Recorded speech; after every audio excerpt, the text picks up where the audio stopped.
bênção, que alegria, que privilégio. Podemos iniciar mais uma escola bíblica dominical. Com certeza o Senhor há de nos abençoar mais uma vez e sermos edificados pelo estudo de sua maravilhosa palavra.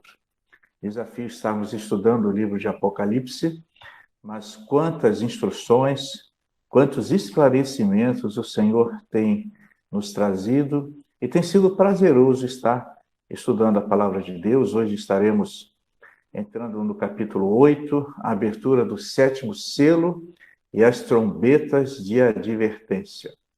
E esse texto, essa perícope, esse trecho bíblico, vem nos ensinar que devemos estar sempre aí firmes, alertas no Senhor, E sabendo que, demonstrando e mantendo a fidelidade ao Senhor, seremos guardados, protegidos e amparados e teremos a recompensa por passarmos pelos sofrimentos por amor ao Senhor, Sabendo que o Senhor é bom o tempo todo para conosco.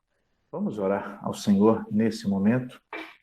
Querido Deus, amado, bendito, poderoso Pai Celestial, nosso louvor, adoração e gratidão pelo privilégio de estarmos estudando a sua palavra.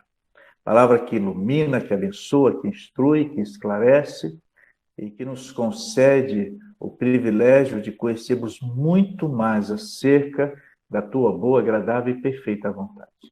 E obrigado porque através da tua palavra nós tivemos entendimento ao sacrifício, à morte e ressurreição de Jesus por nós e alcançamos a vida eterna. E obrigado porque o Espírito Santo nos concede o discernimento para compreendermos aquilo que o Senhor tem nos revelado através da tua palavra. E agora, mais uma vez, eu peço a tua bênção sobre essa escola bíblica dominical, sobre a minha vida, a vida do professor Nadson, do professor Celso, que sejamos instrumentos, ó Deus, para que as pessoas que participam dessa EBD estejam aprendendo e sejam edificadas em nome do Senhor Jesus. Amém. Amém.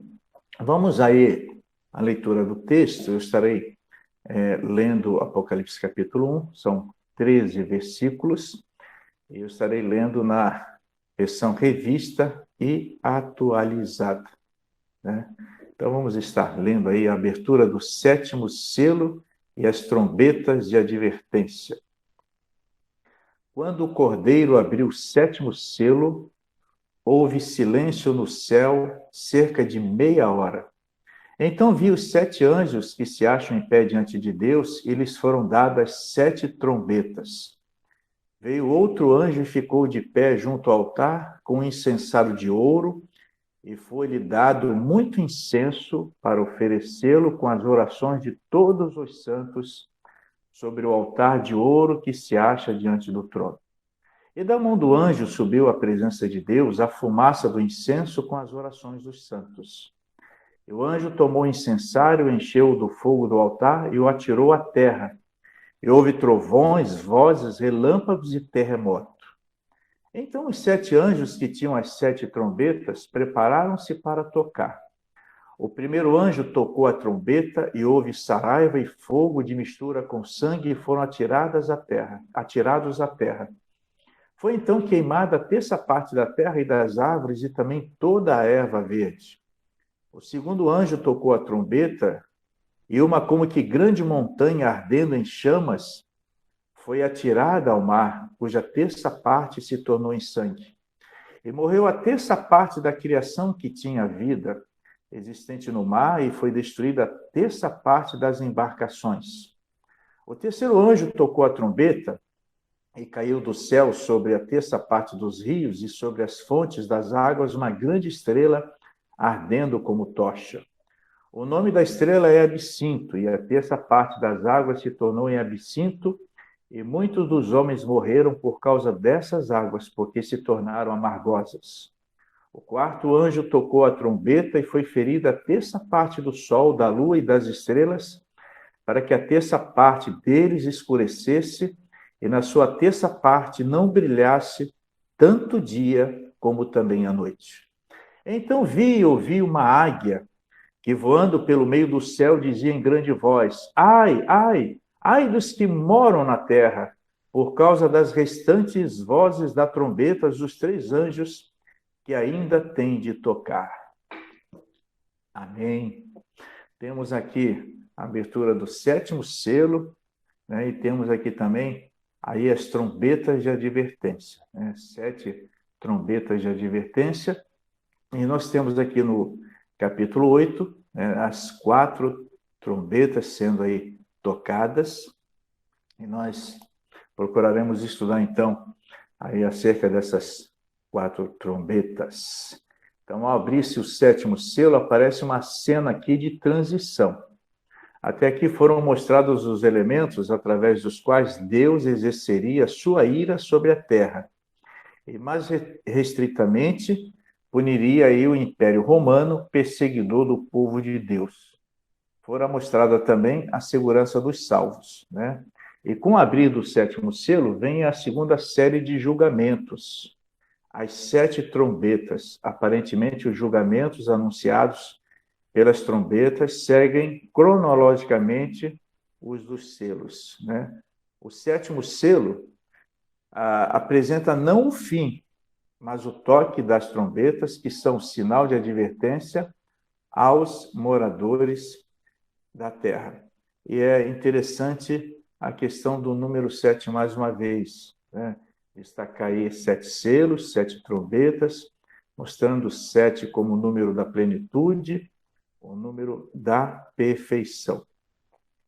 Professor Celso, por gentileza, faça aí suas impressões, suas considerações, para que depois estejamos iniciando aí a exposição do versículo de número 1. Bom dia, graça e paz a toda a igreja. Queria primeiramente já agradecer a Deus pela vida dos nossos pastores, né? Hoje, comemoração do Dia dos Pastores. E é interessante, né, que a gente vem do capítulo anterior, onde uma visão bela que João teve, onde ele nos viu, né? Porque ele viu aquela grande multidão, e com certeza nós estamos nessa grande multidão. Ele viu a carequinha do Natsu lá, ele viu a barba branca do pastor, ele viu a cabecinha do baianinho ali, ele nos viu ali naquela visão, e agora aquilo ali foi como um refresco, né? Porque estava vindo uma série de desgraças, de tragédias, e aí vem aquela visão para dar um refresco, para dar um alívio, e agora volta novamente a essa série, né? Esse 7º selo que será aberto.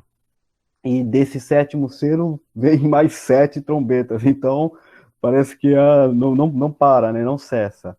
E aí a gente vai aprender, como o pastor já disse, né? São avisos, são alertas, para que a gente possa estar aprendendo, estar entendendo melhor, compreendendo melhor as coisas que estão acontecendo e se preparando, né? Se preparando, porque esse é o grande objetivo, é estar preparado para a volta de Cristo. Obrigado aí pelo carinho, amado diácono, eterno recompensa aí. Nós temos diáconos abençoados e abençoadores. Obrigado. Em meu nome, em nome do pastor Redney. E é por isso que nós temos aí uma cena de transição, né? Sai do refresco para a chapa quente, né? A chapa começa a esquentar, e a gente vai ver que realmente a chapa vai ficar muito quente, por isso essa cena aí de transição, né? Tivemos aquele momento, como o professor Celso destacou, aquela bênção, a visão aí do povo do Senhor servindo diante do trono do Senhor, salvos, e agora a situação vai ficando aí bem estreita, bem complicada, né? É por aquilo que o Senhor vai realizar, né? E aí a disciplina que o Senhor vai exercer sobre os pecadores. Professor Nadson, digno representante da geração 1962. Então, pastor, foi bem lembrado, né, pelo Celso, essa questão, né, dessa parada, né, dessa parada de castigos e uma lembrança, né, de que Deus ele tem um destaque aqui especial para os que são deles, né?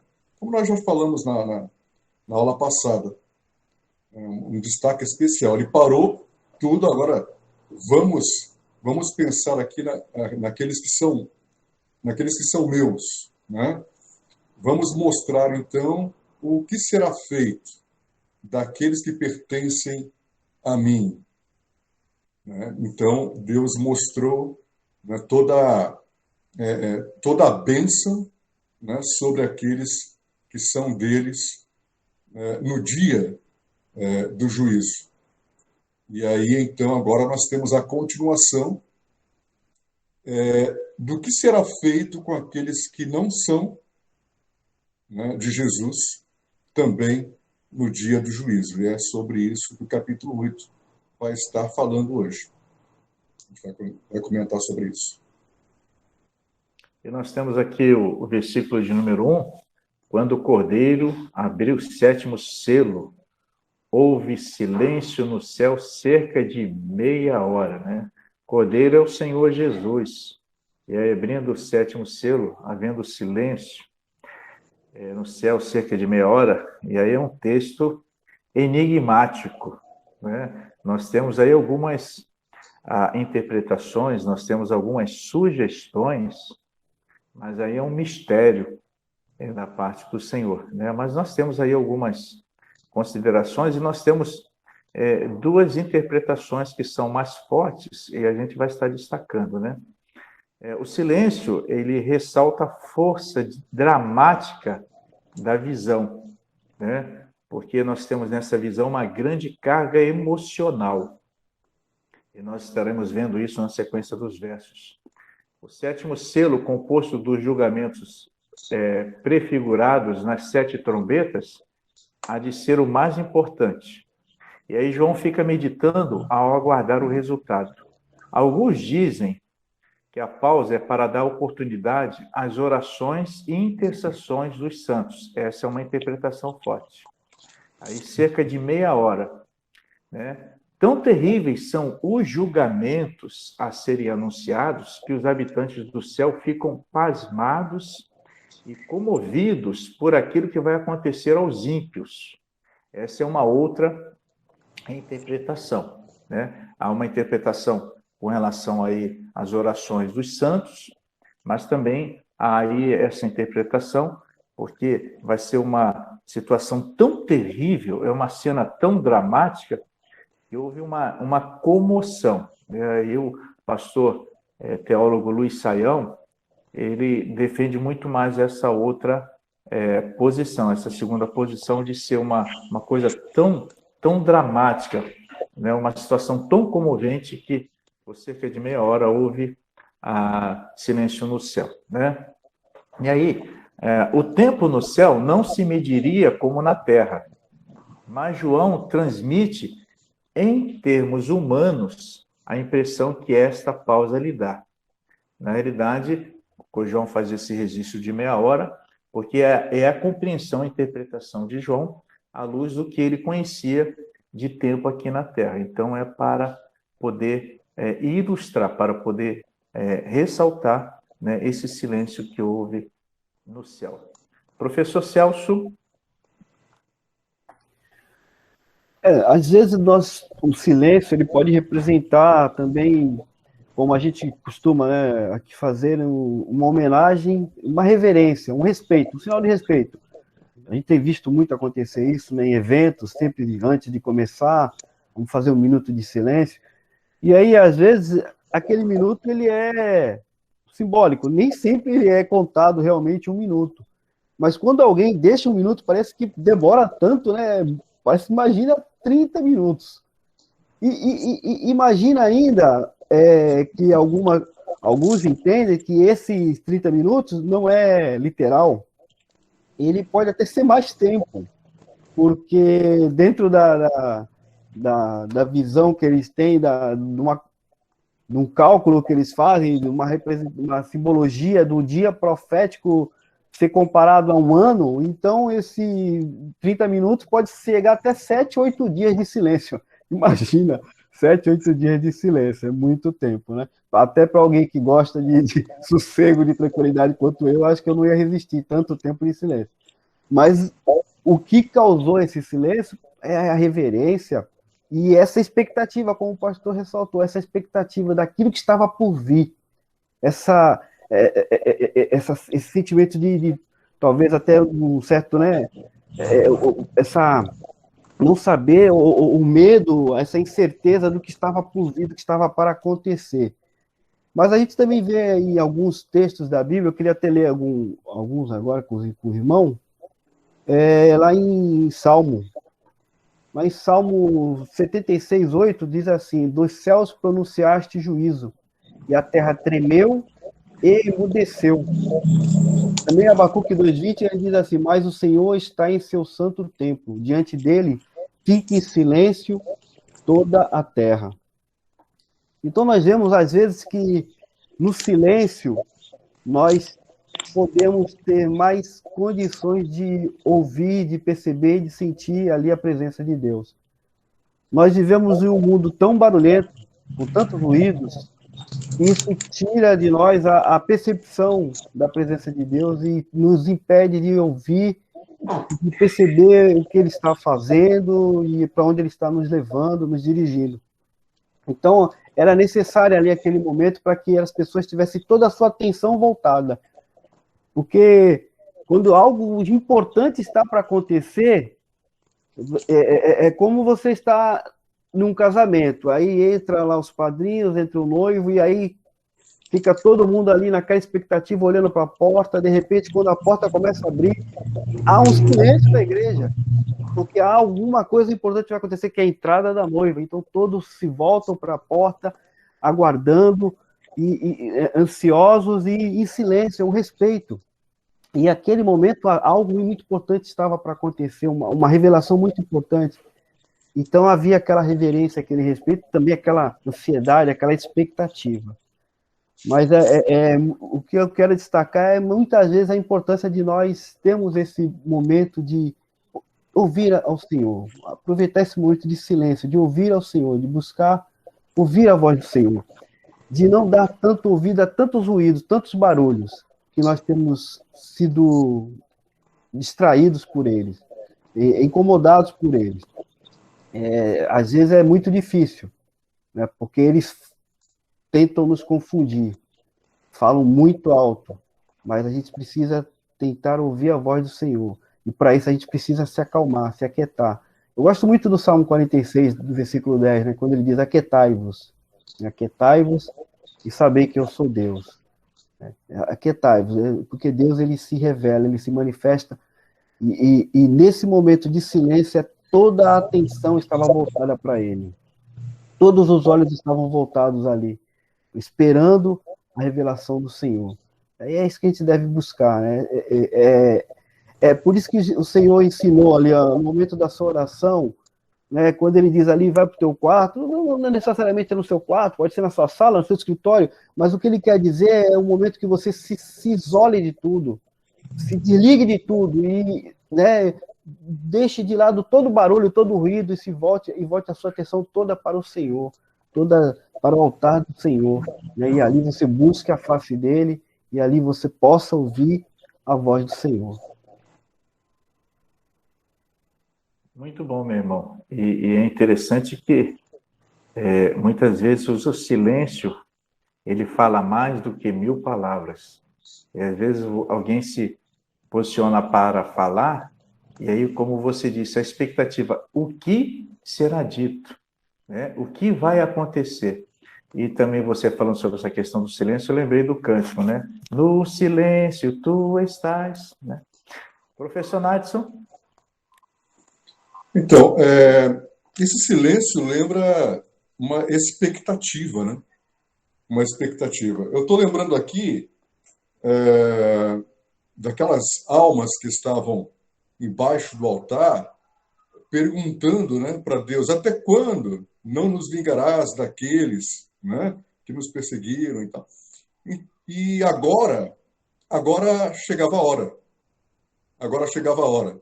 Então, há uma expectativa aí da justiça de Deus.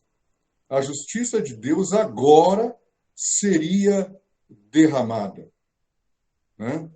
E então nós vemos o silêncio O Celso citou Abacuque, eu também ia citar, né, vou citar, mas eu vou citar também o início do livro de Abacuque, né, que no início o profeta Abacuque começa no versículo 2, capítulo 1, versículo 2, assim: Até quando, Senhor, clamarei eu, e tu não me escutarás?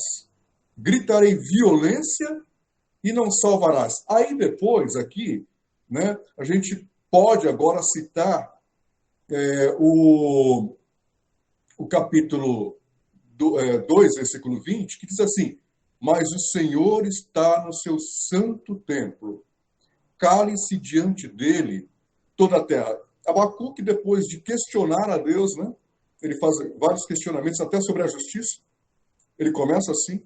No final, então, ele compreende que a justiça de Deus, ela deve ser esperada em silêncio, né? Ela vai se cumprir, ela vai acontecer, né? Em Lamentações diz assim: bom é aguardar a salvação do Senhor, e isso em silêncio, né? Então, aconteceu no céu isso, naquele momento.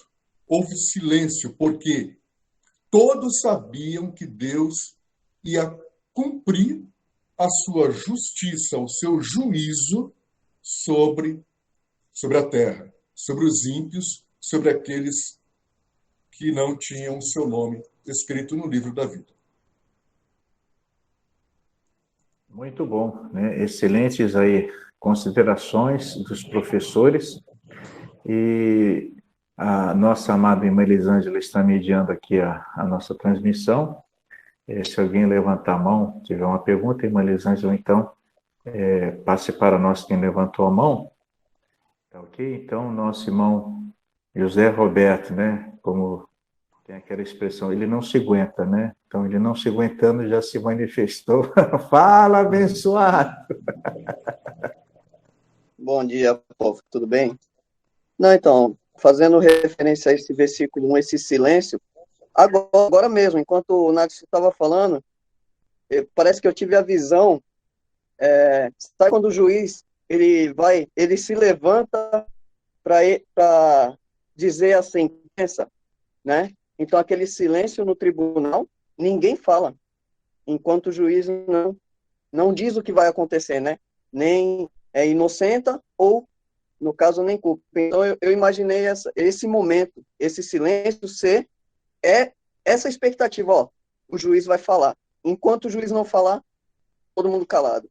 Então, a expectativa, né? A gente sabendo aqui que são juízos que estão vindo, né? Mas a expectativa de como seriam esses juízos, o que seriam esses juízos, né? É só isso mesmo.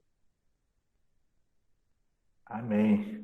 Boa contribuição, meu irmão. E contribuindo com esse céu lindo aí, né, atrás de você, né? Tem tudo a ver com o que a gente está falando. E a expectativa, até porque também a gente sabia do juízo, e já havia sido dito aí acerca aí do que o Senhor estaria fazendo. E aí começa essa revelação. Então, a expectativa de que seria um juízo, pensando em juízo, realmente uma ação bem forte, bem séria da parte do Senhor, uma coisa assim impactante. Aí entra a questão do respeito, entra a questão da espera da resposta e do clamor das orações. E a gente vai ver também aqui aí as orações também que estarão sendo apresentadas aqui agora no texto. Tá joia? E eu vou pedir para o irmão Nadson ler o versículo 2, por favor.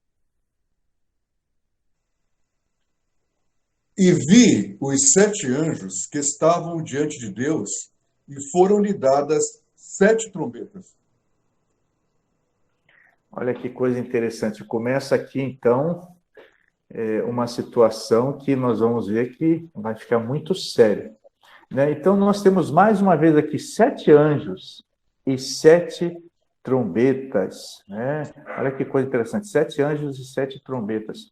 Então, continua aqui a série deste o número da plenitude e da perfeição, né? E aí mostrando que tudo quanto Deus faz é perfeito. É interessante que a gente lembra das palavras de Moisés. Moisés diz: as obras de Deus são perfeitas. Então, tudo quanto Deus faz é perfeito. Deus é perfeito e suas ações são perfeitas. E quando a gente tem essa questão dos 7 anjos, 7 trombetas, por conta dos 7 selos, nós temos aí a demonstração da perfeição, da plenitude de Deus. Perfeição porque Deus é perfeito, e plenitude porque a questão do selo, a questão dos anjos, a questão das trombetas, agindo no tempo certo, na plenitude, no momento exato. Assim como Jesus, ele veio na plenitude do tempo, né? Ele veio no momento certo. Então, também o juízo de Deus acontecendo de forma perfeita e no momento certo, né? E aí nós temos os anjos em pé diante de Deus. E como tanto o Nadson quanto o Celso já têm destacado, a questão da reverência, da prontidão dos anjos, que são seres ministradores a serviço do Senhor, né? Então, aqui, aparentemente, os julgamentos anunciados pelas trombetas, eles vão seguir cronologicamente os dos selos, né? E 7 trombetas anunciavam com maiores detalhes os acontecimentos que precedem a segunda vinda de Cristo. E talvez devamos entender que as trombetas, né, as subdivisões do 7º selo, são realmente uma retomada mais pormenorizada da narrativa dos acontecimentos do 6º selo, conforme o capítulo 6, do verso 12 ao verso 17. Então, as trombetas são iguais aos ventos do capítulo 7, anunciando a ira do Deus Santo contra o anticristo e também os seus súditos. E nesse dia, todos terão que escolher entre Cristo e o anticristo, né? Então, vamos lá. Professor Celso, fale aí sobre esse versículo 2, né? Uma visão muito rica. A gente vê que as trombetas, elas tinham várias utilidades, né? Elas serviam ali, provavelmente no campo de batalha ali, utilidade militar ali, eles utilizavam para, né, dirigir, para comandar, né, as tropas. Não tinha como uma pessoa falar e toda a tropa ouvir, então era necessário que as trombetas, né, fossem tocadas e ali fossem dando direção, os toques de guerra, de incentivo, de ânimo, mas também havia para convocar, para reunir, né? A trombeta tocava, então as pessoas sabiam que estava... Provavelmente, para cada finalidade, havia um toque diferente, né? Como é hoje em dia, no meio militar, a corneta. É para cada movimento que a tropa vai fazer, para cada situação que vai acontecer, há um toque específico da corneta. Então, dependendo do toque, você sabe o que vai acontecer naquele momento. E provavelmente as trombetas, elas tinham um toque específico. Nesse caso aqui, eu não sei qual era o toque, mas o que a gente percebe é que era usada para trazer um anúncio, para trazer um aviso de alguma coisa, para um alerta. Era como se fosse um alarme, um sinal de alerta estava sendo ligado. E o que a gente percebe é que todo o juízo de Deus, tudo que Deus traz, ele sempre avisa o homem. Ele não pega de surpresa, ele avisa o homem, ele traz sempre o alerta, orientação, ele mostra para o homem, e aí depois vem o castigo. Mas o homem já foi avisado antes, ele foi orientado, ele não pode alegar em nenhum momento ignorância. Em nenhum momento. A própria Bíblia fala, né, o homem ele não pode alegar que não conhecia Deus, porque a própria natureza, né, proclama a glória de Deus. Não tem como o homem alegar ignorância. Então, essas trombetas, elas servem como esse sinal de alerta, como esse aviso, esse anúncio. Até uma forma de que... porque o Senhor, ele sempre visa, como a gente já estudou anteriormente, ele sempre visa uma forma de recuperar esse homem, de trazer de volta esse homem, de provocar nele o arrependimento, de gerar nele o arrependimento. mas infelizmente, mesmo com as trombetas, as pessoas ainda estão são resistentes ou indiferentes a, a, a essa situação, né? Como o irmão Natsu já declarou no início, né? É o juízo sobre aqueles que rejeitaram o Senhor, que não se arrependeram, que resistiram ao Espírito Santo, e por isso vão sofrer agora, né, todos esses castigos que vão vir sobre a terra, sobre o mundo. E essas trombetas, elas estão avisando, alertando. E quando há esse alerta, esse sinal de alarme, é como aquele sinal, né, principalmente nesses países onde há ataques de bombas e tudo, há aquele sinal, aquele alerta, para que as pessoas tenham tempo de procurar um abrigo, de procurar um local em que eles possam estar mais seguras ou sofrer menos o risco, né? Menos o impacto daquele choque, daquela bomba, daquele tornado, daquele furacão. Né? E essas trombetas, elas vêm como esse sinal de alerta. Né? Infelizmente, as pessoas estão indiferentes aos sinais que a palavra de Deus tem nos trazido. Excelente contribuição, meu irmão. E professor Nadson, sua consideração sobre esse versículo 2.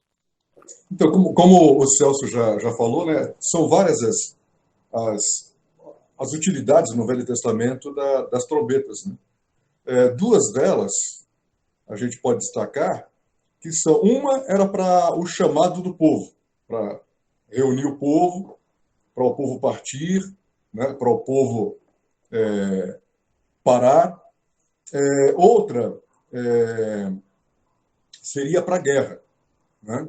Aqui no caso, em Apocalipse, as trombetas então representam as guerras divinas, né? As guerras de Deus contra o mundo ímpio, né? Contra os ímpios, contra aqueles que são inimigos de Deus, né?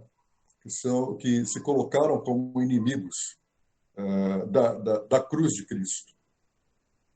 Então, nós vemos aí, com a abertura do sétimo selo, até do capítulo 8, versículo 2 até 11 e 19, nós vemos aí, então, 7 trombetas, né, que são 7 julgamentos de Deus sobre a terra. Né? E essas trombetas a gente pode lembrar também de Josué. Né? Josué, Deus manda ir circulando a cidade de Jericó, né? E cada vez tocando a trombeta, até a última trombeta, que é a sétima trombeta, né? Que é o sétimo som da trombeta, e aí o muro cai, e aí a cidade é tomada. Né? Então aqui simboliza então a cidade mundana, né? Que vai cair na sétima trombeta, e aqui na sétima trombeta é o juízo de Deus final sobre o mundo, né? Quando o mundo ele cai.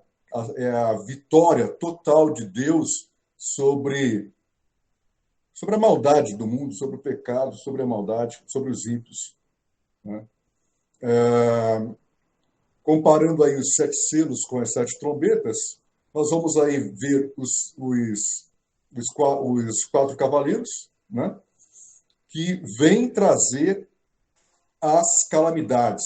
A sétima trombeta, os 4 cavaleiros, eles trazem as calamidades, mas as sétimas trombetas descrevem as próprias calamidades. Né? E só que, mesmo assim, nós vamos ver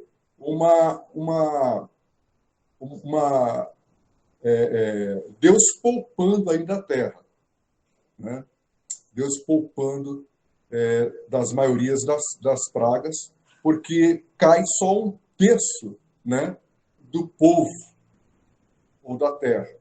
Né? Não cai sobre toda a terra, mas apenas 1/3 dela é que é aí castigado.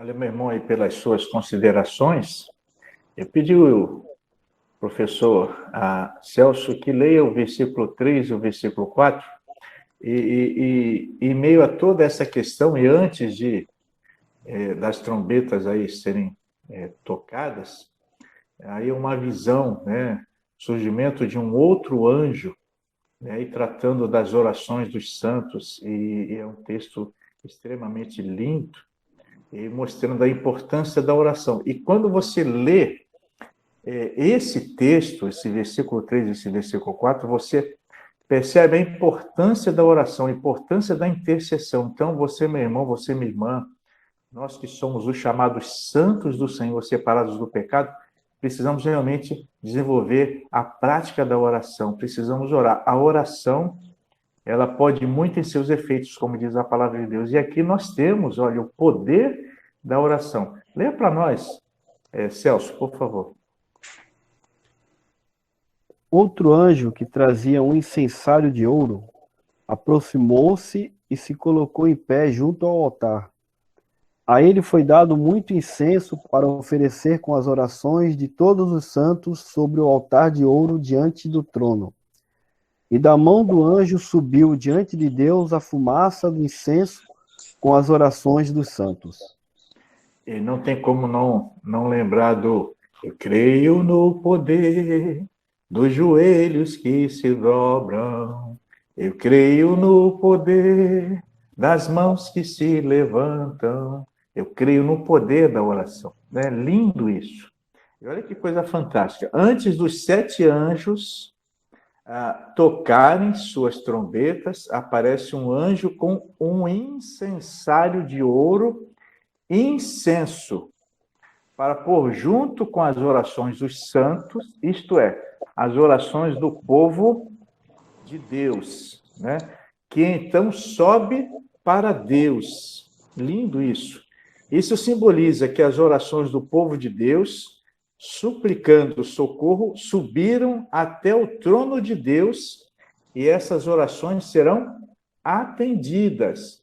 E aí nós temos até o professor Nadson, professor Celso, que também estiveram destacando aquela questão do próprio clamor dos santos, né, que estavam aí pedindo, reivindicando a justiça, né, e aí também as orações de todo o povo de Deus, do povo chamado Igreja, dos santos do Senhor. Aí nós temos essa questão do incenso, né, o incenso celestial misturado com as orações dos crentes, e adiciona fragrância perante Deus. Assim é a oração oferecida no Espírito Santo. Romanos 8, 26 e 27 fala sobre isso. As orações dos santos, né, talvez pedindo a vinda do reino, Mateus 6,10, né, venha o teu reino e seja feita a tua vontade. Trazem a intervenção da ira divina em antecipação da vinda de Cristo. Então aí o incenso e as orações se misturaram e a fumaça dos mesmos subiram até Deus, ou seja, o propósito com que foram enviados se cumpriu. Eu ainda tenho alguns comentários acerca desses 2 versos, mas eu vou agora passar um momento para o Celso, e logo em seguida o Nadson já pode falar, e o Betinho também levantou a mão, poderá falar na sequência, Celso, Nadson e o Zé Roberto, e depois eu também volto ainda a fazer considerações sobre esses 2 versos. Celso, Nadson e depois o Zé Roberto.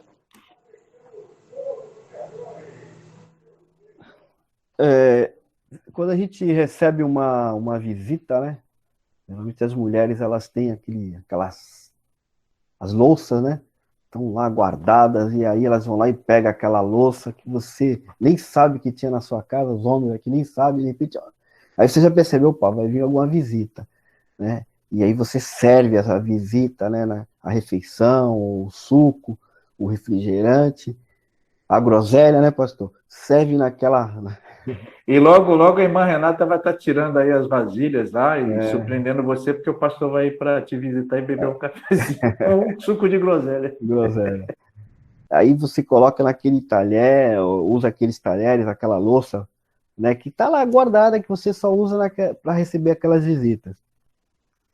E aí a gente vê esse incensário de ouro, né? Isso mostra a importância das orações, porque a importância do objeto ela é proporcional à importância do conteúdo. Então você destaca que o ouro é o metal mais precioso que existe. Então, por causa ele é feito nesse incensário de ouro porque as orações são importantes demais para o Senhor, né? Elas são preciosas demais. E como é destacado isso na Bíblia, como é isso destacado na palavra do Senhor, como nós vimos várias vezes isso sendo relatado. Eu queria ler um texto com os irmãos também.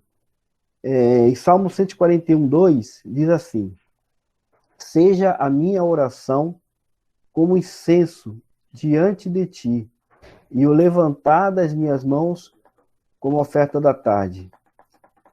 Eu queria ler também Lucas 1, 9 e 10, falando lá do Zacarias, o sacerdote, diz assim: ele foi escolhido por sorteio, de acordo com o costume do sacerdócio, para entrar no santuário do Senhor e oferecer incenso.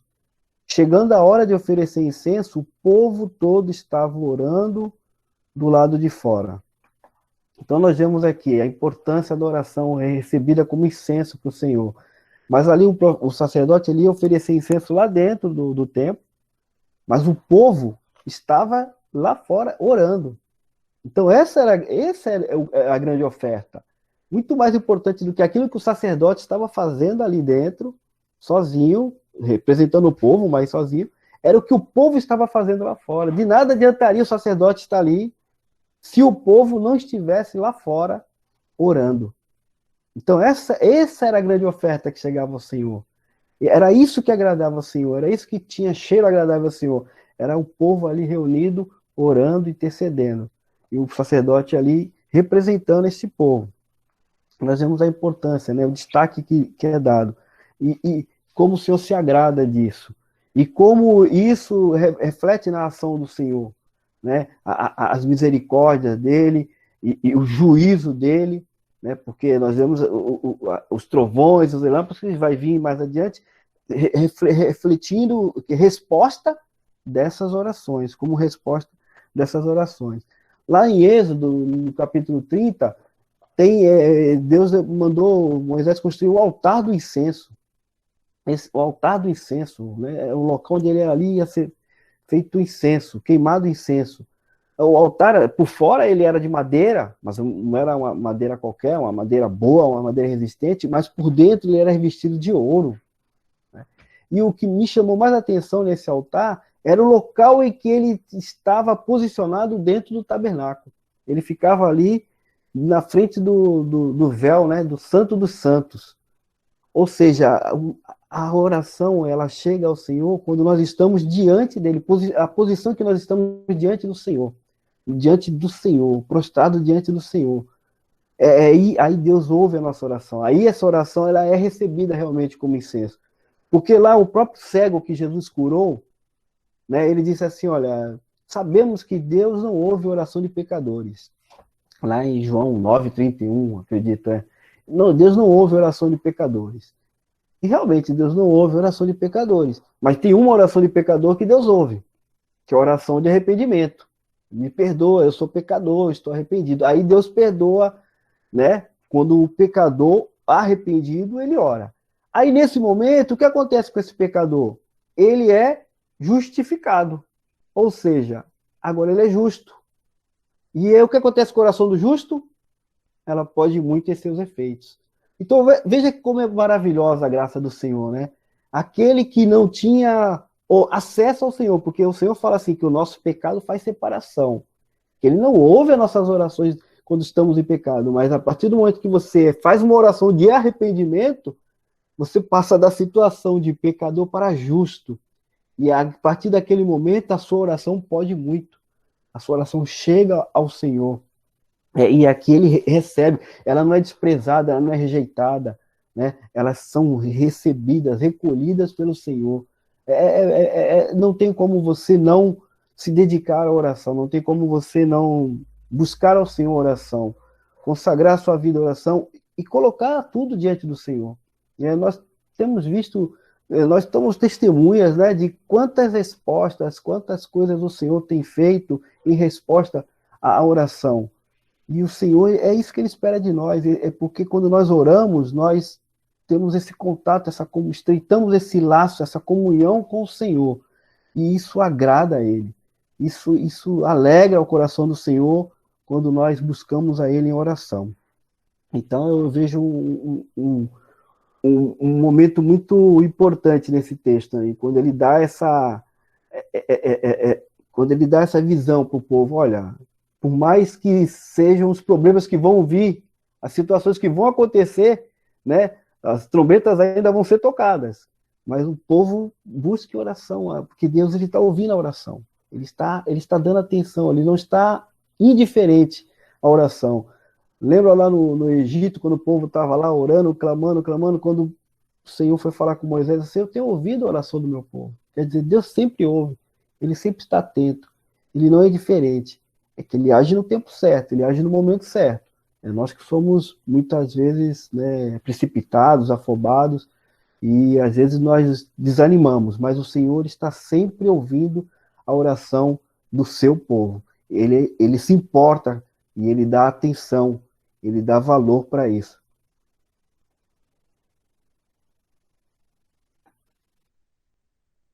Professor Nadson, depois o José Roberto na sequência. Então, o sangue do cordeiro, né, o sangue dos animais, e também a oração, serviam para livrar da morte, né, no Antigo Testamento.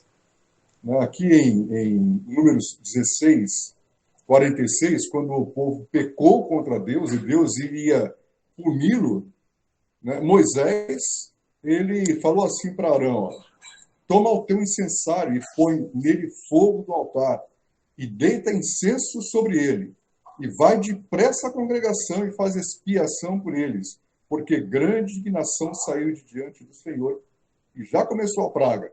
Então, para evitar que houvesse uma punição bem maior do que já havia começado entre o povo, Moisés falou: olha, corre, né, leva incenso, né, representando as orações, né, dos sacerdotes pelo povo, e também aí a questão da expiação, que era a morte do animal, né? E uma coisa interessante também aqui as orações dos santos, né, que é falado aqui em Apocalipse.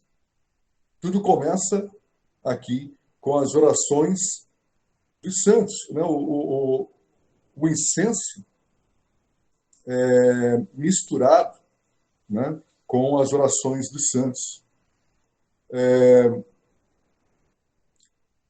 Então, significa o seguinte: significa que as orações de todos os santos de Deus que foram perseguidos, que foram humilhados, que foram mortos, né? Lembrando de novo sobre aquelas almas, né, debaixo do altar, foram mortos, que levantaram suas vozes em clamor a Deus por essas perseguições, por essas humilhações, por essas mortes, né?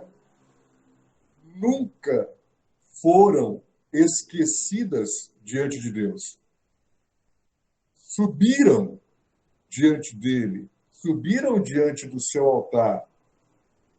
Agora, aqui em Apocalipse, nós vemos a resposta de Deus às orações dos seus santos, né?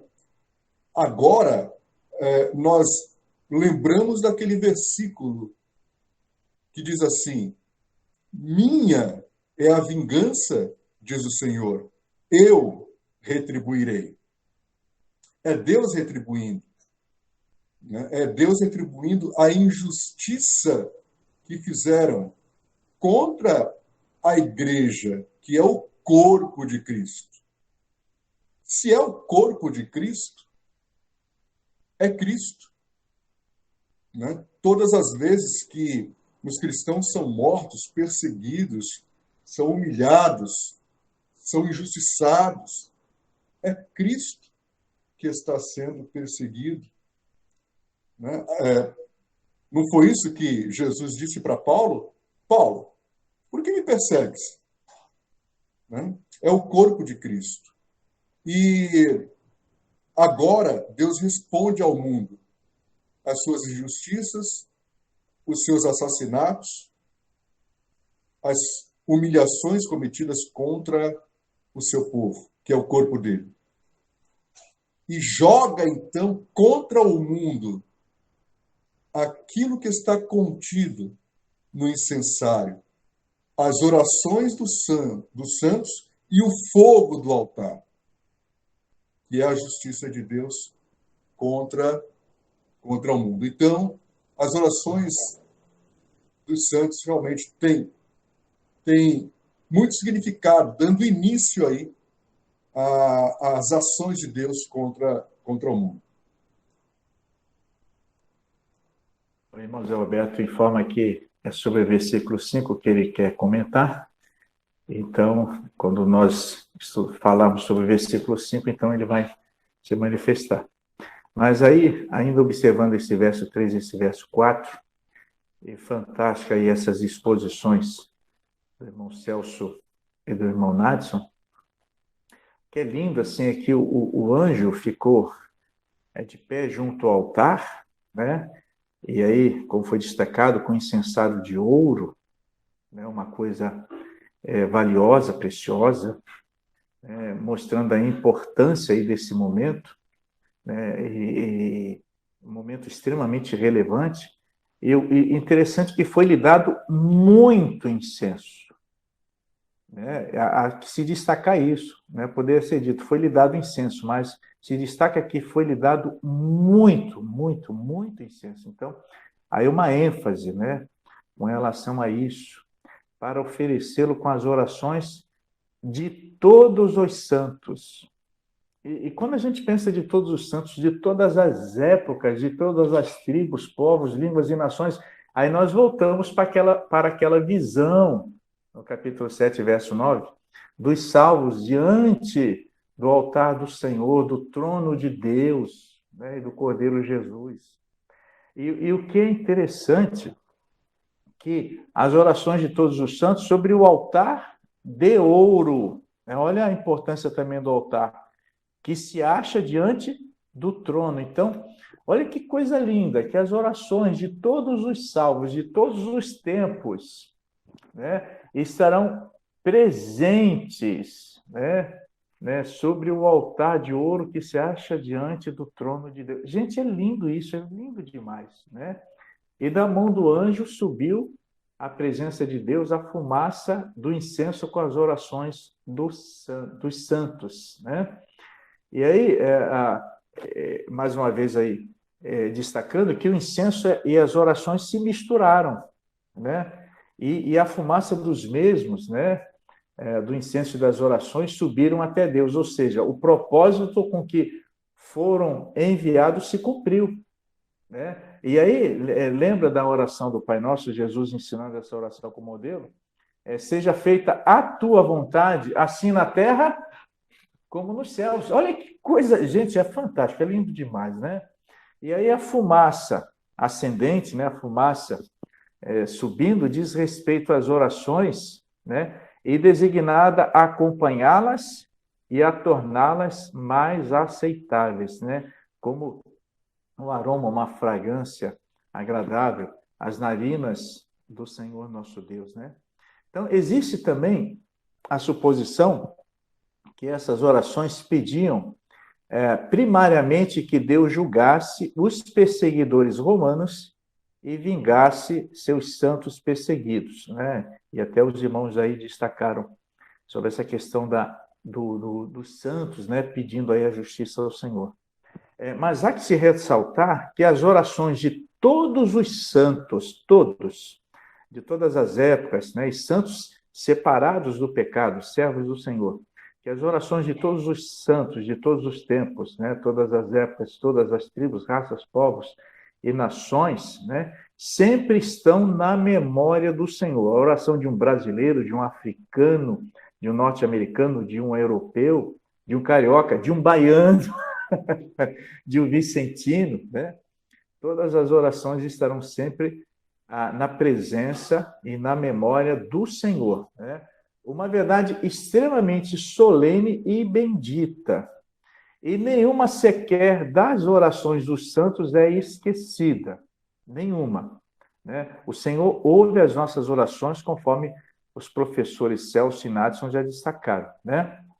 Então, nenhuma sequer das orações dos santos é esquecida, mas efetuarão, conforme nós três destacamos, seu propósito no tempo próprio, no tempo certo, na plenitude, no tempo pleno, no momento exato, né, determinado pelo Senhor, trazendo até nós o reino, isto é, a volta de nosso Senhor. E a nossa comunhão com Cristo torna eficaz as nossas orações. Isso é muito importante. A nossa comunhão com Cristo torna eficaz as nossas orações. Como o professor Celso destacou, que a palavra de Deus diz que Deus não ouve os pecadores, né? A única oração dos pecadores é a oração de arrependimento. E aí, quando se arrepende, já se torna um justo, né? Que aí se converte.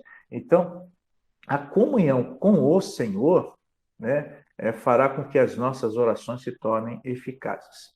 Professor Celso e professor Nadson, vontade é uma coisa que dá e passa. Então, antes que passe, a irmã Jurema está participando de nossa aula. Seria muito importante, oportuno, né, com todos esses esclarecimentos e essas informações edificantes que vocês transmitiram, né, que a irmã Jurema pudesse cantar Eu Creio no Poder da Oração. O que vocês acham? Nesse momento, antes do estudo das 7 trombetas, né, e a gente vai estar tentando ver as 4 trombetas, se der tempo hoje, mas a irmã cantar esse cântico. Irmã Jurema pode cantar para nós? Eu creio no poder da oração. Está me ouvindo, irmã Jurema? A irmã Jurema saiu. Não faça isso conosco, irmã Jurema. Acho que foi sem querer. Mas ela vai voltar. Se temos algum cantor aí, tem alguém que poderia cantar para nós, que não é a irmã Jurema? Que não, se a irmã Jurema não pode, que não o pastor Luizeto, nem o irmão Celso, por favor. O irmão Nadson conhece? Canta, pastor. Não, irmão Nadson conhece? Conhece todo esse hino, Nadson? Não, né? O Nadson tem um vozeirão, mas não conhece. Tem alguém que canta? Nossa, então, se a Jurema voltar, ela canta. Mas, puxa vida, né? Eu creio no poder da oração. Irmã Jurema, ficou me devendo, irmã Jurema. Vamos lá. Vamos aí então ao versículo 5, né? A vontade de uma coisa que dá e passa. Passou, então, fazer o quê? Não era para cantar, então, né? Queria cantar depois. Vamos ao verso 5. Professor Nadson, leia o verso 5 para nós, por favor. E o anjo tomou o incensário e o encheu do fogo do altar e o lançou sobre a terra. E houve depois vozes e trovões e relâmpagos e terremotos. Versículo 5. Coisa séria, né? Então, esse versículo mostra-nos que as orações dos santos, né, as orações dos santos e dos mártires foram ouvidas e que logo serão atendidas, pois o que começara nos céus, no lamento dos mártires e nas orações dos santos, agora tem efeitos correspondentes sobre a terra, né? Aí o anjo coloca fogo do altar no seu incensário e lança fogo sobre a terra, provocando uma nova onda de flagelos na terra. Coisa começa a ficar séria, né? Aí a questão da justiça, aí o juízo de Deus. E aquela questão, a própria palavra do Senhor diz, né? Que a minha é a vingança, diz o Senhor, né? O Senhor, a ira pertence ao Senhor. O Senhor é quem vai estar aí nos justificando e vai estar também aí, ele vai estar retribuindo a cada um conforme cada um esteve também tratando com o seu povo. E uma coisa, a gente percebe assim, muito escárnio, muita perseguição, muita blasfêmia ainda hoje. Nós vemos aí a igreja perseguida, missionários perseguidos, mas entendendo que o Senhor não está indiferente a isso, não. O Senhor trará a juízo todas essas coisas. E também aqueles que ficam blasfemando, que ficam aí ofendendo, injuriando os santos do Senhor, o povo do Senhor, e com isso também blasfemando contra o Espírito Santo, porque o Espírito Santo habita no povo do Senhor. O Senhor fará justiça, o Senhor trará a juízo e vai derramar a sua ira sobre todos esses rebeldes, né? Professor Celso, depois na sequência, professor Nádio, sobre esse versículo. Eu vejo aquilo que o irmão Nácio até já citou sobre a oração dos mártires, né? Aquelas almas que estavam ali clamando, a gente estudou capítulos anteriores, e que ali eles não clamavam por vingança, né? Não clamou por justiça. E o que a gente vê em resposta a essas orações foi o juízo de Deus descendo sobre a terra. E é algo que a gente tem que clamar mesmo, orar, pedir para o Senhor a justiça do Senhor. Porque não tem como ficar indiferente a tanta coisa errada que a gente vê, que a gente testemunha. Eu acho que a gente tem se acostumado muito fácil, se acomodado muito fácil com tantas coisas erradas, né, que já são consideradas normais, mas que não são normais, lógico. E a igreja ela não pode achar isso normal e ser indiferente a essas coisas. E qual o papel da igreja? A igreja é resistir, é clamar ao Senhor para que ele gere uma mudança, para que ele haja e intervenha em relação a isso. A gente tem uma orientação bíblica do Senhor para orar pelas nossas autoridades. Nós temos que fazer isso. Mas como a gente fica indignado quando nós vemos autoridades que são totalmente corruptas, indignas, que têm desviado a sua função e têm feito coisas deprováveis. E aí, o que a gente faz? Nós temos que orar para o Senhor, essas pessoas que estão aí nesse cargo, que tem essa autoridade que foi dada pelo Senhor, que o Senhor, né, toque nessas pessoas para que elas se arrependam, né, e mudem, e estejam debaixo da sua direção, do temor do Senhor, ou então só tira elas desse lugar, tire elas dessa posição, tire essa autoridade que elas têm, para que elas deixem de fazer as coisas que elas têm feito. Porque o que mais incomoda qualquer pessoa é injustiça. Quando você vê injustiça, quando você vê juízes que não julgam com justiça, com retidão, isso tira a esperança. Você perde a esperança. Você não tem esperança de um mundo melhor porque você vê o seu último recurso de esperança é um juiz julgar uma causa de forma justa, imparcial, e você não vê isso. Isso tira a tua esperança. Isso traz um desânimo. E é isso que a gente tem visto acontecer no nosso país, principalmente. Então a gente tem que clamar, a igreja tem que clamar. Tem que clamar para que o Senhor faça justiça, sim. A gente, quando fala na justiça de Deus, nós olhamos, todos nós somos pecadores, somos indignos, mas justiça no sentido de que a vontade dele se cumpra, prevaleça, que a vontade do Senhor é que, né, seja exterminada toda mentira, caia por terra toda mentira, toda corrupção, toda maledicência, toda impureza, né? Então a gente tem que clamar pela justiça do Senhor, e aqui a gente vê nesse versículo o juízo de Deus descendo, caindo. Quando a gente vê trovões, relâmpagos, terremoto, isso é o juízo de Deus descendo. Então nós temos que clamar assim, que o Senhor faça a vontade dele, porque a bem-aventurança diz, bem-aventurado, né, aqueles que têm sede de justiça. E a igreja tem que ter sede de justiça. A justiça de Deus é Jesus Cristo, é a justiça de Deus, Jesus Cristo, né? E que ele faça a justiça, assim, e que nós clamamos por essa justiça, e que nós vivemos de forma justa, né? E nós também possamos promover essa justiça nos nossos relacionamentos, com nossas atitudes.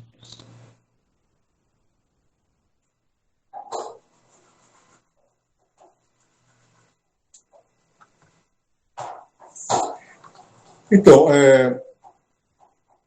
o Celso estava falando, estava lembrando aqui, né, de um salmo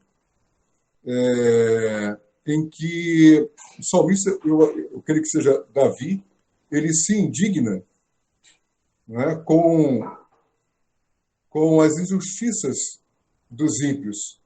E nesse salmo ele fala, puxa, eu quase que resvalei o meu pé, né? Porque eu via que os ímpios, eles praticavam injustiça, eram injustos e prosperavam. Prosperavam. Né? Mas ele fala sobre isso e depois ele chega a uma conclusão. Não, Deus me fez ver uma coisa. Deus me fez ver que eles estão em lugares escorregadios. Eles não estão firmes. Aparentemente eles estão firmes, mas na verdade eles estão em lugares escorregadios. Isso o salmista falando, né? E nós às vezes somos assim, né?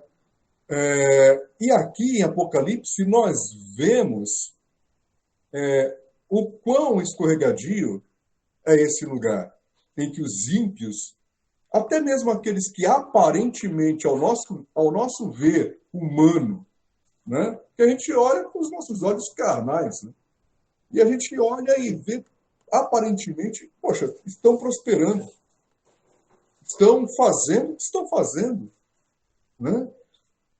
E não há juiz acima deles.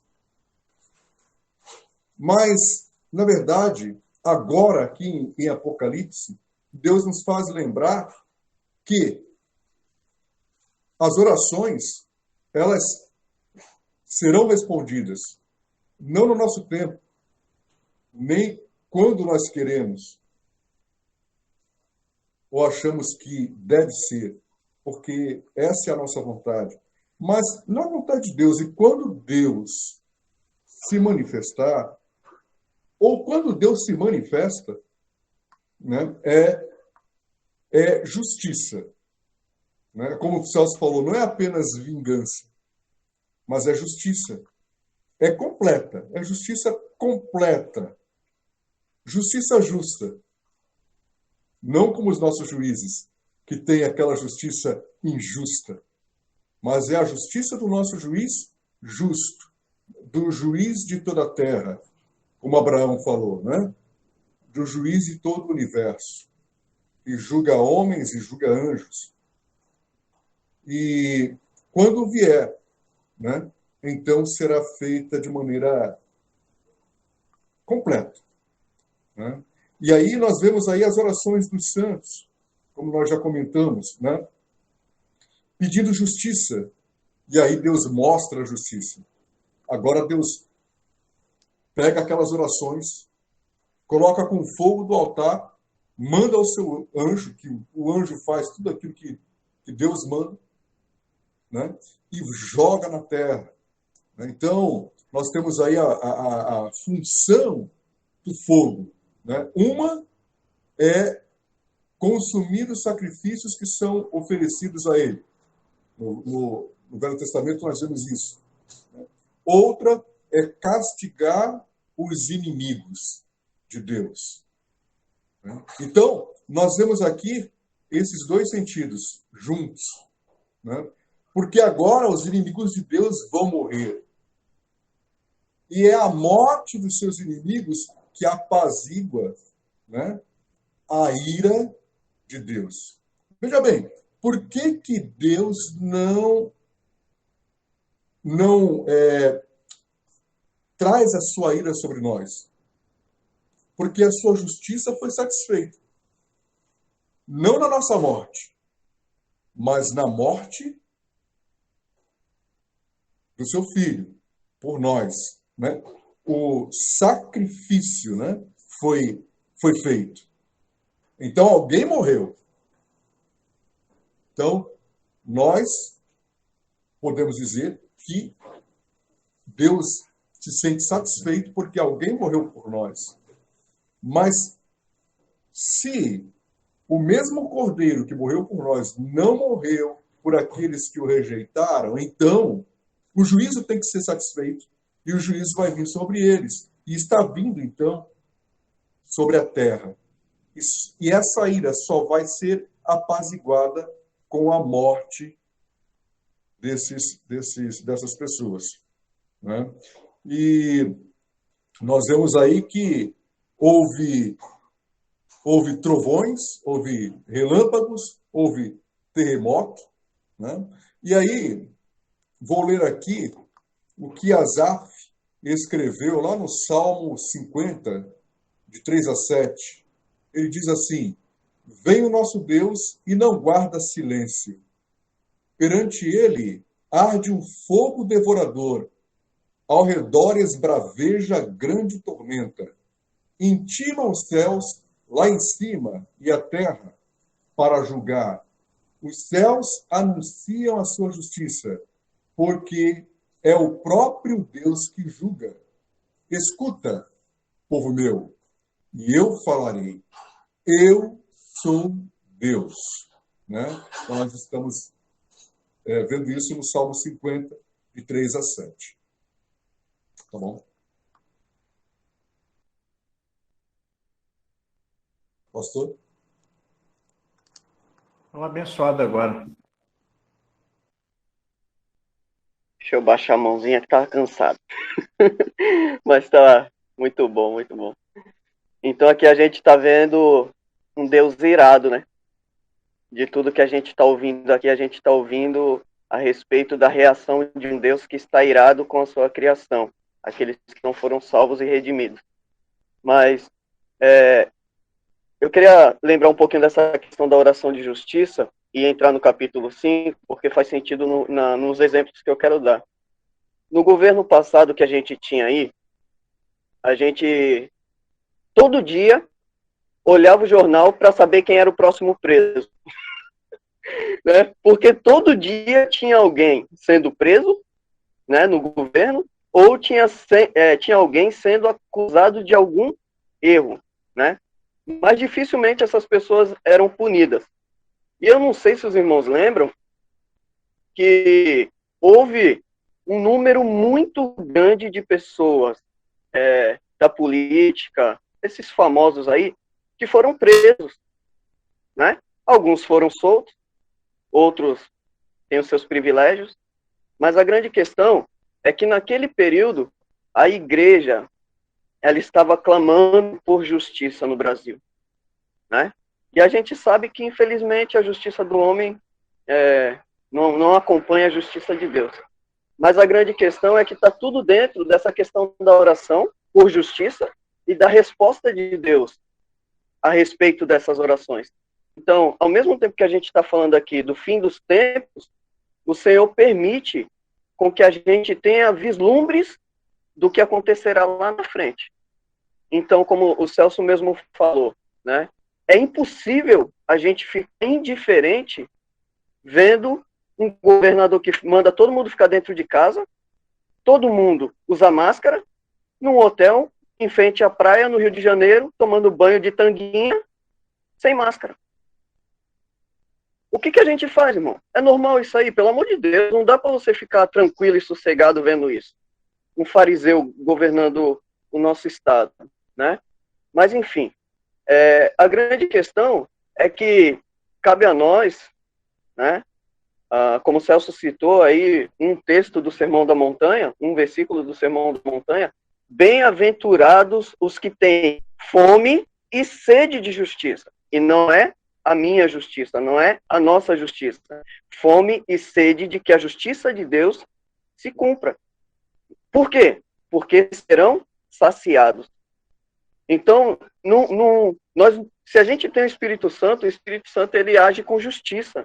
Ele traz o senso de justiça dentro de nós. Então, o que acontece?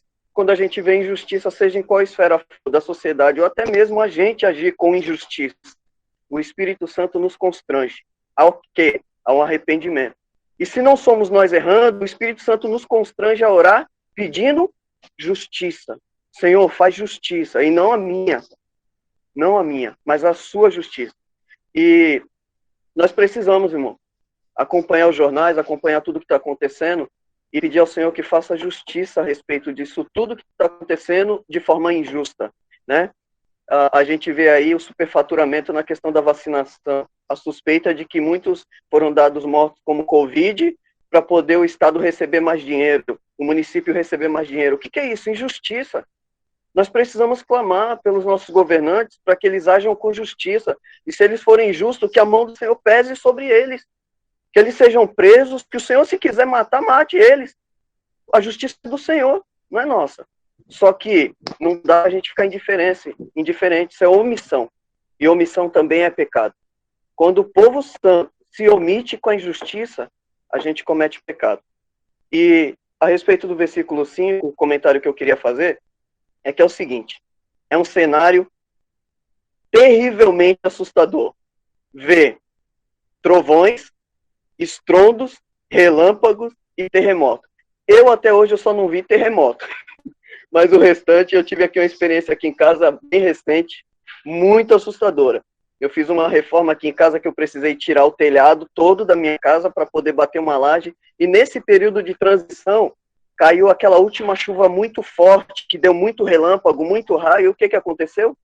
Eu estava com a minha casa descoberta, eu tive que subir aqui em cima da minha casa, né, para poder pegar plástico, forrar, porque a água estava caindo todinha dentro de casa. Agora vocês imaginam, eu, no lugar descoberto, raio atrás de raio, trovão atrás de trovão, o céu tinha hora que dava aquele relâmpago, que clareava, que parecia dia. E eu só... Ai, Senhor, tem misericórdia. Teve uma hora, irmãos, tem um para-raio aqui do lado da minha casa, teve uma hora que um raio caiu nesse para-raio. E esse para-raio, ele estava de mim, ele estava mais ou menos uns 10 metros. Eu estava de distância desse para-raio. Eu senti o estrondo do raio caindo. Pensa num cara que ficou com medo. Aí eu pulei pro telhado do vizinho que tem uma cobertura, o Nadson conhece aqui, né? Me escondi atrás da caixa e falei: Senhor, misericórdia, eu tô cuidando da minha família, eu tô protegendo minha família. Mas, irmão, pensa num cenário terrível, lindo de se ver de longe, mas terrível de estar dentro dele. Esse é o cenário de quando o Senhor lançar sobre a terra esse juízo, né? Vai ser um dia grande, mas terrível. Amados e amadas do Senhor, em Brasília, 11 horas e 29 minutos.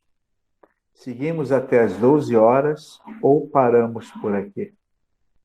Vocês decidem. O que vocês acham? Podem abrir seus microfones, se manifestarem. Paramos ou seguimos? Houve silêncio no céu por cerca de meia hora. Está tendo silêncio aqui por volta de 1 minuto.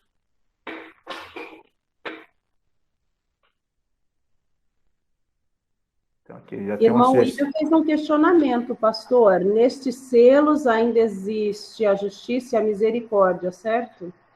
Sim, mas a gente vamos. Ok, a gente vai responder. Mas os irmãos podem continuar ou fechamos aqui? Se fechar aqui, a gente já fecha com essa questão do William. Continua, pastor. Continue? Por Ninguém vai mim, sair? continua. Podemos continuar? Até às 12. Podemos. Às 12. Ok, então vamos lá. A Maria está pedindo para fechar. A Amanda está pedindo para fechar. Bom, vai prevalecer, como nós somos Igreja Batista, a gente tem a questão da democracia, nós vamos pela maioria. Professores também, podemos continuar? Celso e... Até meio-dia? Celso e Nadson? Por mim, tudo bem, podemos continuar. Ok. Celso?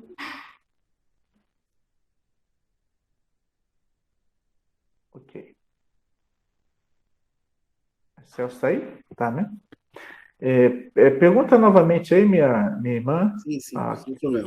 Ok. A questão do William, por favor. Nestes selos ainda existe a justiça e a misericórdia, certo? Vamos lá, professores. Professor Celso e professor Nath, o que vocês acham? Eu não entendi a pergunta.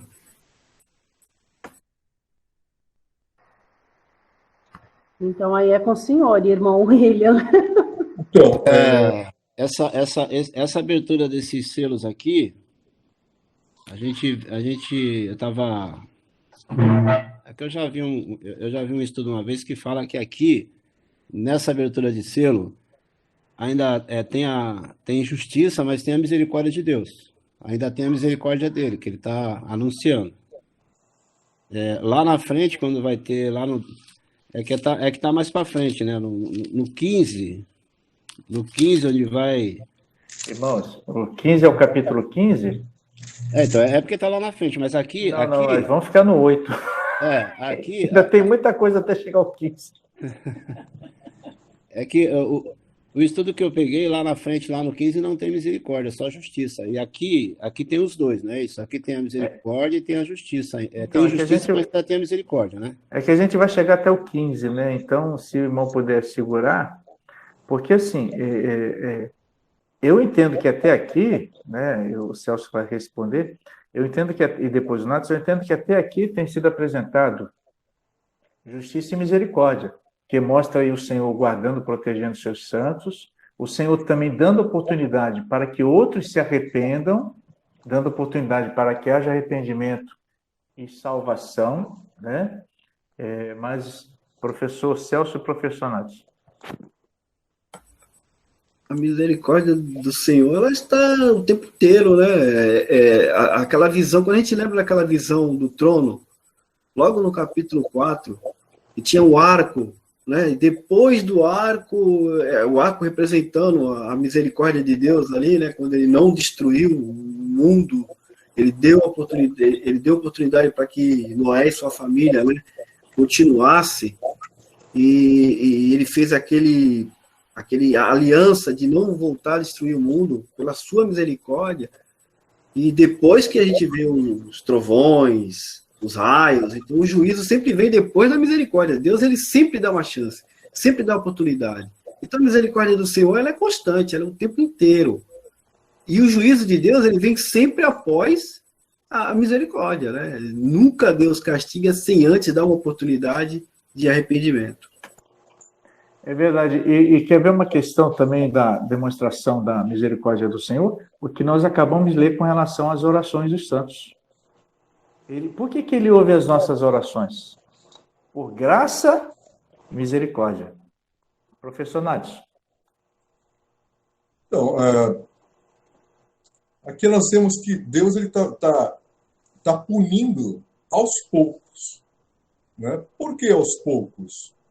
Por que não manda logo uma destruição definitiva? Né? Então, para mim, é óbvio que Deus quer mexer com o homem. Né?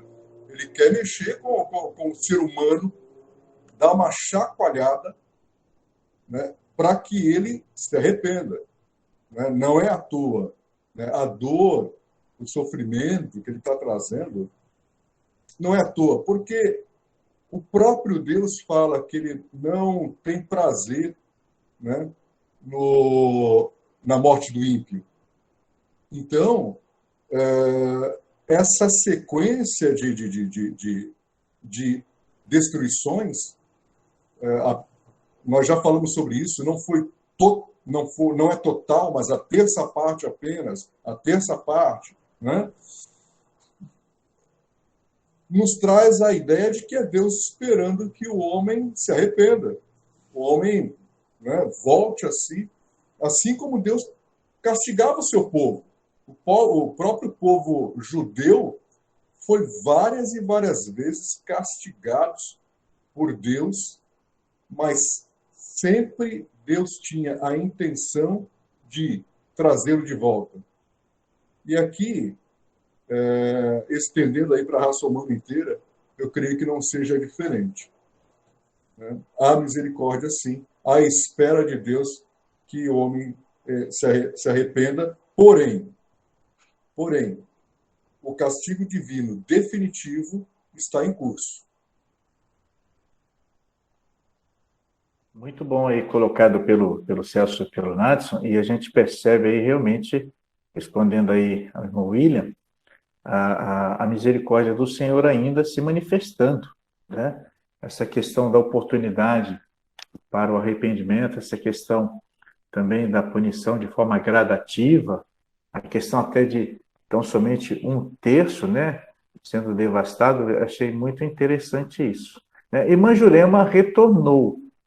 Então, irmã Jurema, eu havia pedido à irmã, porque nós falamos sobre a oração aí dos santos, esse texto lindo, né, os versos destacando a questão da oração, os versos 3 e 4, e aí nós pensamos da irmã cantar aí Eu Creio no Poder da Oração. A irmã pode cantar Eu Creio no Poder da Oração?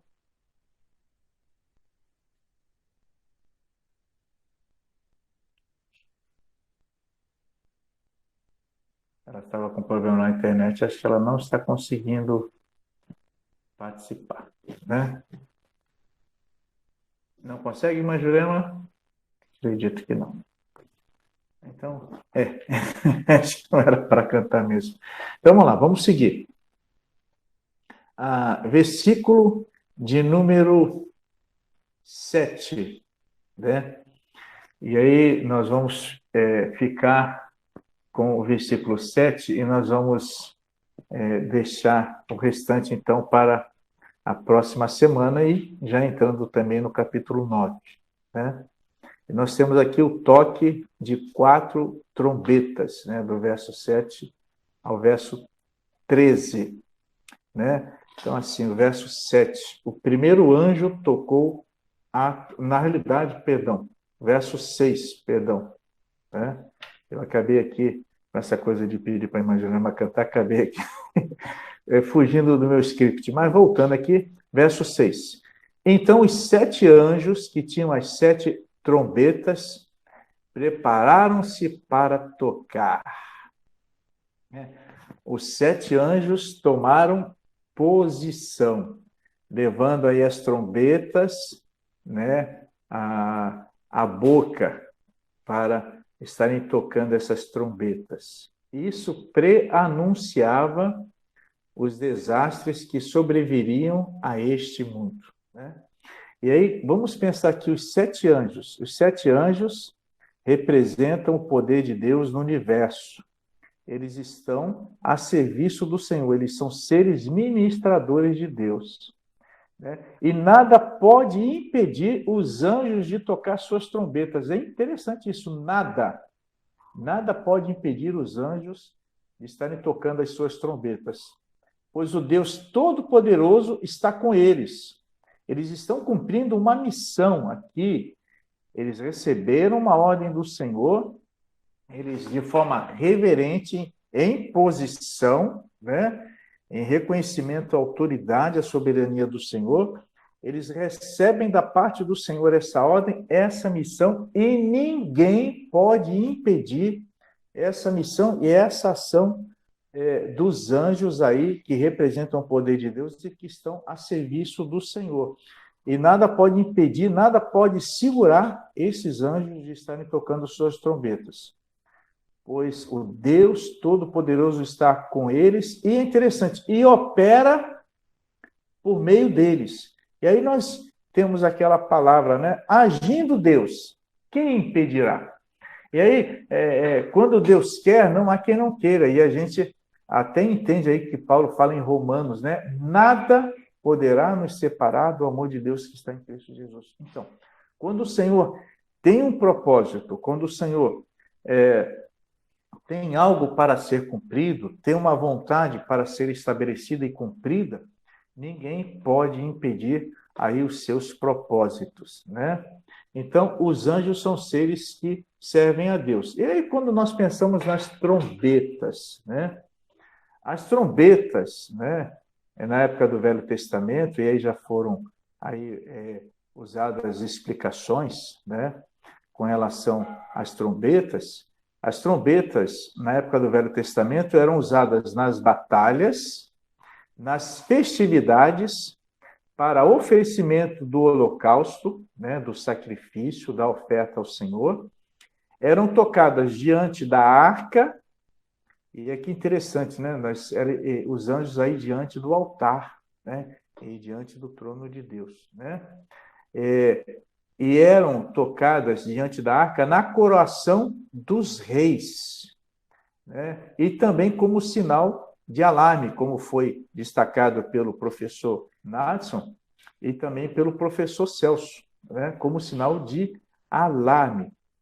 E também anunciando aí batalha, anunciando aí situações difíceis, e como foi destacado aí pelo Celso e pelo Nadson, né? Existem lugares em que ainda são usados alarmes, né? Eu estive visitando há um tempo atrás em Minas Gerais, eu estive com a Neia e com alguns pastores e suas esposas numa represa, numa hidrelétrica, e interessante que ali tem os alarmes. Qualquer sinal, né, de vazamento, de rachadura ali, naquilo que represa, né, aquelas águas, né, o pessoal tem que sair imediatamente do local, a tal ponto que os carros eles ficam estacionados de forma estratégica.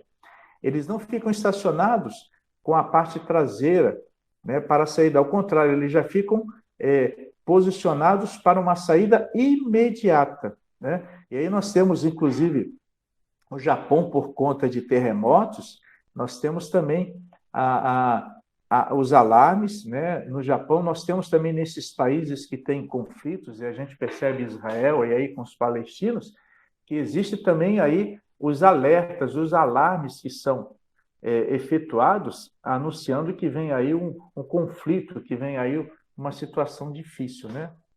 E quando a gente pensa ainda no Velho Testamento, os profetas falaram das trombetas, os profetas falaram das trombetas para anunciar o juízo divino.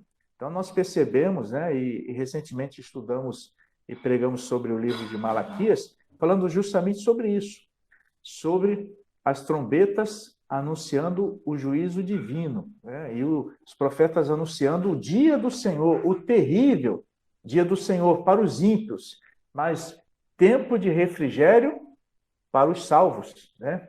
Então, no texto que se está estudando, é sinal de advertência para anunciar o juízo de Deus, né? Então, como nós não teríamos tempo para fechar aí essas 4 trombetas, vamos deixar para a próxima aula. Então, vamos fechar aqui com esse versículo de número 6, professor Celso, e na sequência, professor Nadson. Veja só, né, como o irmão Nadson ele disse, né, essa gradação, né, esse castigo escalonado, né, que vem vindo aos poucos, né? A Bíblia fala assim: a alma que pecar, essa alma morrerá. Imagina, se toda vez que a gente pecasse, a gente já morresse instantaneamente, né? Lógico que não. Deus ele nos dá a oportunidade de nos arrepender, né? E não derramar o castigo de uma vez. E assim vão sendo as trombetas. As trombetas elas vão vindo de forma escalonada, de forma gradativa, alertando, avisando. E o interessante é que os anjos que vão tocando a trombeta, eles não tocam a música que eles querem, eles não tocam o som que eles querem. É como o corneteiro, como eu falei no início, lá, o corneteiro, quando ele está lá participando lá junto, né, de uma tropa militar, não é ele que escolhe o que ele vai tocar. O corneteiro ele vai ao lado do comandante. Onde o comandante vai, o corneteiro vai do lado. Aí o comandante dá a voz de comando para ele. Sentido. Só o corneteiro ouviu. Aí o corneteiro vai lá e toca. E toda aquela tropa lá que está disposta lá, né, todos vão ouvir. E aí todos vão ficar em sentido. Aí o comandante fala, descansar. Só o corneteiro ouviu. Ele está do lado. E aí ele toca, descansar. Aí todo mundo descansa. Marcha, direita, esquerda, e assim vai. Então, o corneteiro, ele toca aquilo que o comandante manda. Então, essas trombetas serão tocadas pelos anjos, mas aquilo que Deus está mandando eles tocarem. Deus é que está dando a voz de comando. Toca a trombeta, primeiro anjo, aí ele vai tocar. E aquilo que ele tocar é aquilo que foi mandado, comandado por Deus, que é o comandante. E assim, na sequência, todas as demais trombetas.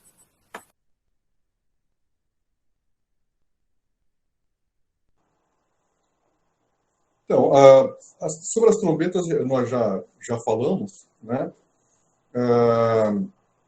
Sobre a função delas. O primeiro anjo, os 7 anjos que tinham as 7 trombetas, prepararam-se para tocá-las. Agora, então, é que vai começar, né, o juízo de Deus, cada trombeta representando um julgamento. Né? Mas eu estava pensando aqui, não sei se tem muito a ver, mas eu vou falar o que eu estava pensando. Eu estava pensando aqui o seguinte: Deus criou, né, o universo inteiro sozinho. Né? Não precisou de ninguém para criar absolutamente nada. Ele falou, ó, vai, né, haja e ouve. Né? Mas ele também criou, ele fez criaturas para servi-lo. Né? O Celso estava falando aí sobre o anjo. Né? Ó, Deus manda ele tocar, ele toca. Manda parar, ele para. Né? Que nem o anjo que foi lá punir Israel, né? Levantou a espada, estava punindo, Deus falou, agora basta. Ele pegou e ficou no mesmo lugar. Nem colocou a espada na bainha. Só mandou parar e parou. Né? E aí, então, o pessoal fala, né, sobre o significado da vida. Né? O significado da vida. O homem pergunta, qual o significado da vida? Por que a existência? Por que existimos? De onde viemos? Para aquelas perguntas que nós, né, vimos aí. E eu estava pensando sobre isso. O anjo, ele sabe qual é o significado da vida, da existência dele. O significado da existência do anjo é servir a Deus, fazer aquilo que ele manda. Fazer tudo, absolutamente tudo. Manda parar, ele para. Manda tocar, ele toca. Manda voar, ele voa. Né? Quando então se sai dessa vontade, se sai desse porquê, aí perde-se todo o sentido. Todo o sentido. Né? E o homem não sabe, então, por que ele existe, porque ele saiu desse centro, né? Saiu desse significado. Então, assim, começou com o nosso arqui-inimigo, mas acabou, o ser humano, a humanidade, acabou sendo contaminada com essa loucura. Né? E aí perdeu o sentido, e perdeu os sentidos, né? Os sentidos espirituais da ligação com Deus e do porquê espiritual. Então, o homem perdeu a compreensão espiritual das coisas. Estava pensando nisso, eu não sei se teve, né? Mas achei interessante essa coisa do anjo só fazer aquilo que Deus manda exatamente. Tá bom? Foi uma interessante elucubração, amado irmão Nadson, né? E é muito interessante, porque conforme a gente vai estudando a palavra do Senhor, e acontece isso comigo, aconteceu com o irmão, nós começamos aí a analisar coisas, vem aí informações, vem ideias, e a gente percebe como que realmente os textos bíblicos, né, eles vão se completando, eles vão nos abençoando. E muitas vezes eu fico em algumas elucubrações, eu começo aí a imaginar, né, eu leio um texto e quando eu ouço algum irmão pregando, às vezes o irmão Nácio, o irmão Celso, pastor Redinei, Neia, os pregadores da igreja, o César, né? E às vezes eu estou ouvindo a mensagem e a minha cabeça começa a pensar em outras coisas, em outros textos bíblicos, porque a palavra de Deus ela vai fazendo isso, ela vai edificando, ela vai iluminando a nossa mente, né? É uma coisa fantástica. E eu acho interessante nós não estávamos correndo com o estudo. Eu acho que foi muito importante, porque tenho certeza que algumas coisas foram esclarecidas, então a gente não precisa também atropelar. Então a gente mantém aí agora as 4 trombetas para o próximo domingo, contando aí com a participação do Celso e do Nadson, e talvez com a vinda do pastor Redney, que hoje não esteve presente por uma missão missionária, evangelística e social, juntamente com o missionário Carlos César e também com os jovens de nossa igreja. Até acredito que a jovem Larissa, filha do amado irmão Nadson, tenha ido também participar dessa missão, juntamente com outros jovens de nossa igreja. E aí, se der, a gente vai entrar também aí na quinta, na sexta, na 7ª trombeta. Eu acredito que seja difícil, eu acho que a gente vai ficar nas 4 trombetas, mas a gente não precisa correr, né? Até porque temos aí ainda muito tempo para estudar, e são estudos interessantes, né? São textos interessantes. E aí, a irmã Julema me confidenciou aqui que realmente está com dificuldade na internet, e quem sabe a gente começa na próxima semana, na próxima aula, no próximo domingo, a gente ora, e logo depois da oração ela canta. Eu creio no poder da oração. Amém? Eu vou pedir para a irmã Elisângela estar orando, agradecendo aí. A irmã Elisângela está mediando, nos auxiliando, e também gravando aqui essa aula. Vou pedir para a irmã Elisângela estar orando, e aí que Deus esteja restabelecendo completamente a saúde do irmão Renato e também da irmã Gabriela, né, do digníssimo esposo da irmã Elisângela e também da digníssima filha da irmã Elisângela. Então, irmã, ora, e depois eu estarei impetrando a bênção apostólica. Senhor, nosso Deus e Pai, te agradecemos, Senhor, pela tua palavra, Senhor, pela vida de cada irmão aqui presente, Senhor, por aqueles que não puderam estar, Senhor, tu sabes o motivo de cada um, Senhor.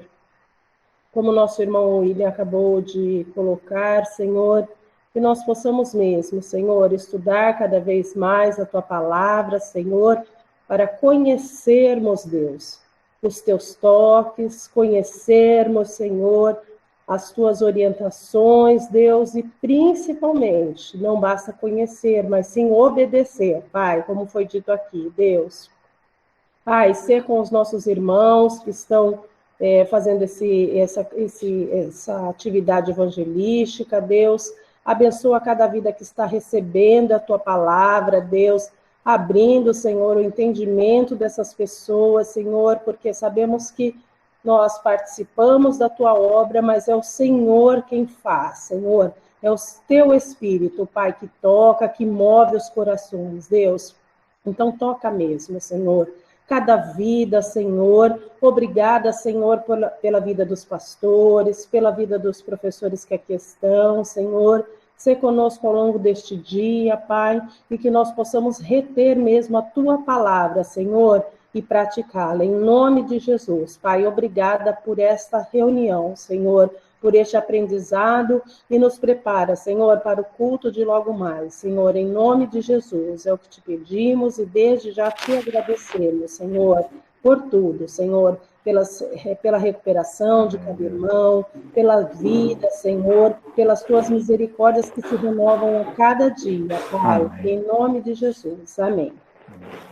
E agora, que o amor de nosso Deus Pai, a graça de nosso Senhor e Salvador Jesus Cristo, a doce comunhão e presente consolação do Espírito Santo sejam com as nossas vidas e com todo o povo do Senhor, mundo afora espalhado, desde agora e para todos sempre. Amém.